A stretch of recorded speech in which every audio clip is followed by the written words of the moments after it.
लेकिन इसके बावजूद आज भी समाज के कई हिस्सों में महिलाएं असमानता, भेदभाव और शोषण का शिकार हो रही हैं। आज भी कई महिलाएं शिक्षा, स्वास्थ्य और नौकरी के अवसरों से वंचित हैं। उन्हें केवल उनके लिंग के आधार पर पीछे छोड़ दिया जाता है।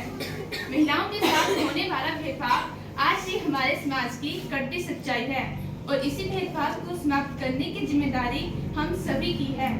हमें ये सुनिश्चित करना होगा कि महिलाओं को शिक्षा मिले और सबसे महत्वपूर्ण उन्हें सम्मान मिले।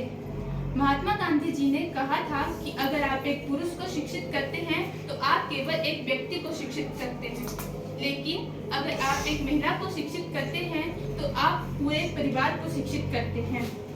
इस बात के एवं मेरे प्रिय साथियों, मैं दिया बीए द्वितीय वर्ष की छात्रा आज आपके समक्ष महिला सशक्तिकरण पर अपने कुछ विचार प्रस्तुत करूंगी। आशा है आप इन्हें ध्यानपूर्वक सुनेंगे। किसी भी समाज को सभ्य समाज का दर्जा तब तक प्राप्त नहीं हो सकता जब तक उस समाज की नारी का सशक्तिकरण ना हो या उस समाज की नारी को समान अधिकार ना मिले। आज का युग ऐसा युग है जिसमें महिलाओं को समान अधिकार दिए गए हैं और महिलाएं भी इस विकासशील भारत को विकसित बनाने में अपना पूरा योगदान देती हैं, परंतु फिर भी कहीं न कहीं किसी न किसी रूप से उन्हें अलग अलग रूपों से प्रताड़ित किया जाता है तथा उनके अधिकारों का हनन किया जाता है। आज महिलाएं भी पुरुषों के समान परीक्षाओं में शामिल होती हैं तथा पुरुषों से अधिक अंक लाती हैं, परंतु फिर भी हमारा समाज एक पितृसत्ता समाज होने के कारण पुरुषों को अधिक सम्मान दिया जाता है तथा महिलाओं में इसका निराशा का भाव देखा जा सकता है। आज अनेक महिलाएं जैसे किरण बेदी, सुष्मिता सेन, पद्मावती, श्वेता कृपलानी आदि सशक्त हैं। इन्हीं की तरह समाज की हर एक महिला को सशक्त करने का दायित्व किसी भी सभ्य समाज का बनता है। प्राचीन काल से ही मानव समाज का रथ के दो पहिए महिला और पुरुष रहे हैं और पूरा समाज are empowered, they can live their lives in their own way. They can live their lives without worrying about being treated unfairly or facing violence. Empowering women is very important. When women have equal opportunities, everyone benefits. For example, when women can work and earn money, they can support their family and also help the economy grow. They bring new ideas and energy, which is very good for businesses and communities.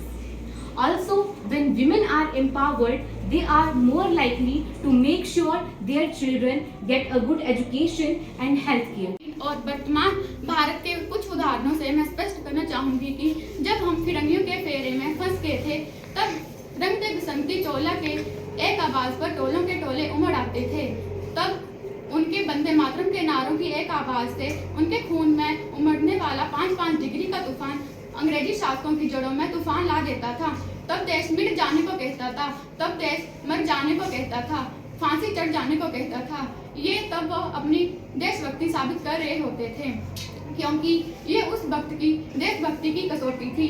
तब महिलाएं 62, 65 और 71 के युद्धों में अपना सुहाग गवा देने वाली महिलाएं, तब उनके घर के हालात ये हो जाया करते थे कि प्यार भी भरपूर गया, बाप की कमाई गई, मां का सिंदूर गया, भाई की पढ़ाई गई।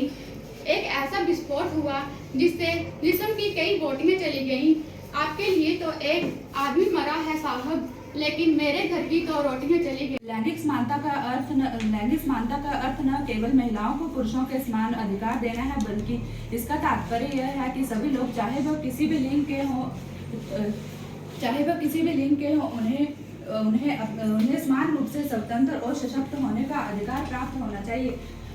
समानता का अधिकार में महिलाओं और पुरुषों को स्वस्थ जीवन जीने का अधिकार दिया गया है। आज के युग में हम लैंगिक समानता का प्रभाव शिक्षा के क्षेत्र में भी देख सकते हैं, जहां कई क्षेत्रों में लड़कियों को शिक्षा नहीं दी जाती है, उन्हें शिक्षा से वंचित रखा जाता है और उन्हें कई